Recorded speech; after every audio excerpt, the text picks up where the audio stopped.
പരമകാരുണികനായ ശ്രീനാരായണ ഗുരുദേവ തൃപാദങ്ങൾക്ക് മുന്നിൽ പ്രണാമം.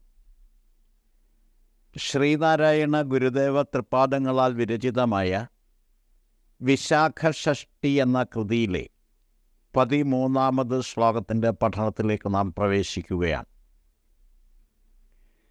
വേദാവിധിച്ച വിധി വേദായ ശക്തനൊരു മേധാവിയും നഹി പുനർബാധ നിരോധനമതിൽ ആധാരമിങ്ങൊരപരാധായ മാത്രമിതി തേ മേധാധമേ വിബലയ ധാരണാ നിയതി മേധാവിലും പിടിപെടും ബോധാരണി പളനി നാഥാംഘ്രി നിൽപ്പതിനൊരാധാരമായി വരികടോ. വേദാവിധിച്ച വിധി വേദായ ശക്തനൊരു മേധാവിയും നഹി പുനർബാധ നിരോധനമതിൽ ആധാരമിങ്ങൊരപരാധായ മാത്രമിതി തേ മേധാധമേ വിബലയ ധാരണാ നിയതി മേധാവിലും പിടിപെടും ബോധാരണി പളനി നാഥാംഘ്രി നിൽപ്പതിനൊരാധാരമായി വരികടോ. ഇതാണ് ശ്ലോകം.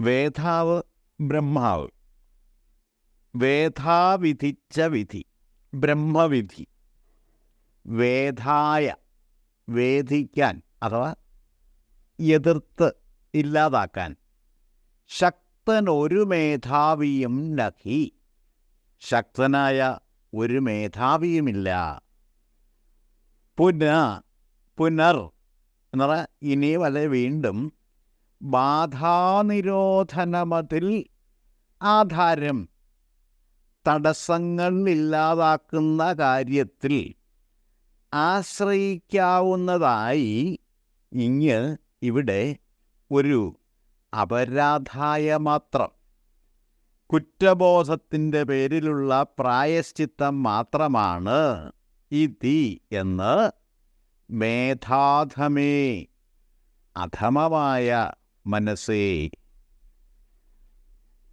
ഇവിടെ മേധാ അധമേ എന്നാണ്, അധമമായ മനസ്സേ ബുദ്ധിയെ എന്നൊക്കെ പറയാം. തേ ധാരണാവിഫലയ നിന്റെ ധാരണ വിഫലമാണ്, നിയതി മേധാവിലും പിടിപെടും. ഏത് ബുദ്ധിമാനെയും നിയതിയുടെ നിശ്ചയം ബാധിക്കും.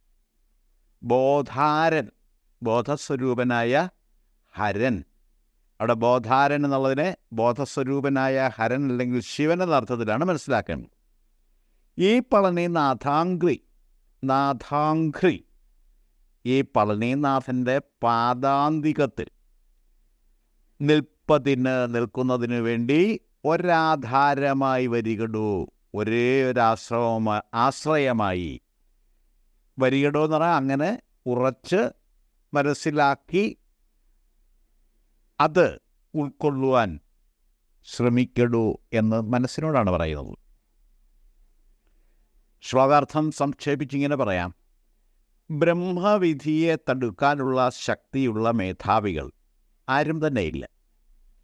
അതുകൊണ്ട് ജീവിതത്തിൽ ഉണ്ടാകുന്ന തടസ്സങ്ങളെ ഇല്ലാതാക്കുക എന്ന ലക്ഷ്യത്തോടു കൂടി ചെയ്യുന്ന കർമ്മങ്ങളെല്ലാം കുറ്റബോധത്തിൻ്റെ പേരിൽ നടത്തുന്ന പ്രായശ്ചിത്ത കർമ്മങ്ങൾ മാത്രമായി ഭവിക്കുന്നതാണ്. അധമമായ എൻ്റെ മനസ്സേ, ഇക്കാര്യത്തിൽ നീ വച്ചു പുലർത്തുന്ന ധാരണകളെല്ലാം വിഫലങ്ങളാണ്.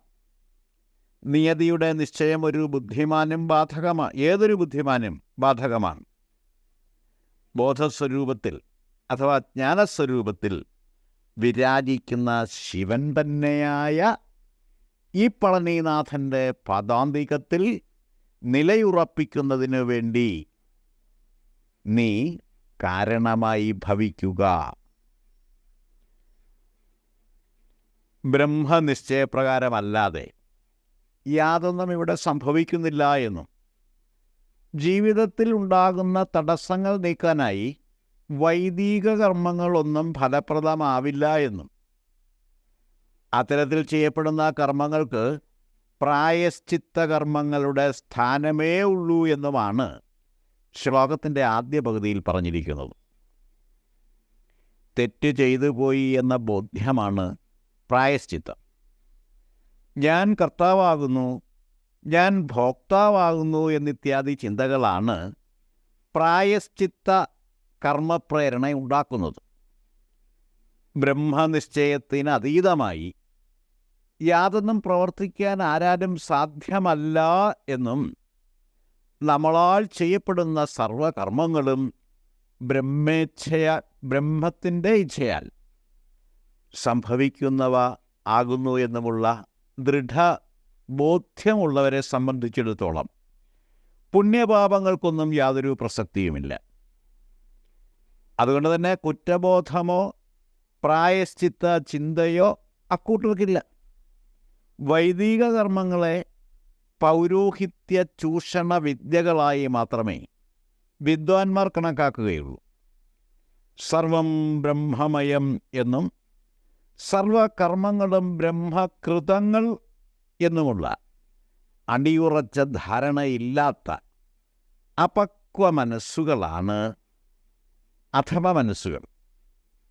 അല്ലെ, ശരിക്കും ജ്ഞാനപ്രകാശം ഉറച്ചു കിട്ടിയിട്ടില്ലാത്ത മനസ്സിനെയാണ് അധമ മനസ്സ്, അതായത് ഉത്കൃഷ്ടമല്ലാത്ത മനസ്സ് എന്ന് പറയുന്നത്.